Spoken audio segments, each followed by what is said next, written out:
Today, Mom, we are Group 4 and we are here to discuss our authentic assessment.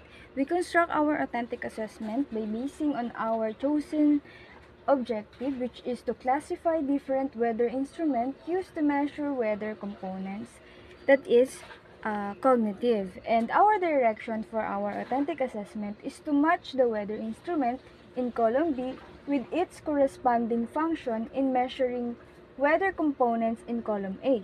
We're going to write our answer in the blank provided below.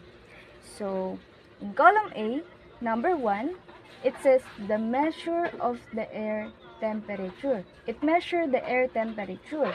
So, the right answer is in letter B, the thermometer.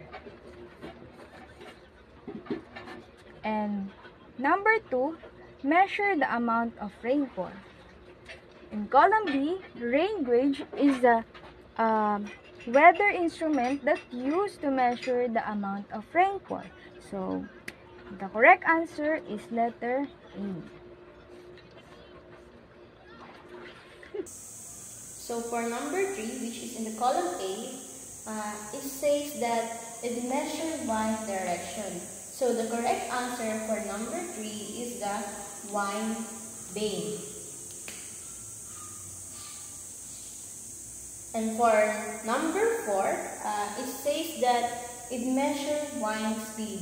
So the correct answer is letter C, which is anemometer. So now we are going to answer the number 5. So in column A, number 5, tells both the wind direction and wind speed. So the answer in column B is letter F, which is the wind sock. So now let's move on to question number 6. In question number 6, it says, measure the amount of moisture in the air. So the correct answer for question number 6 is letter E, hygrometer.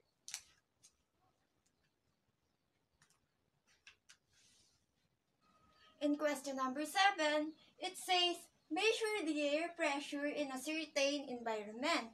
So the correct answer for question number 7 is barometer, which is the letter G.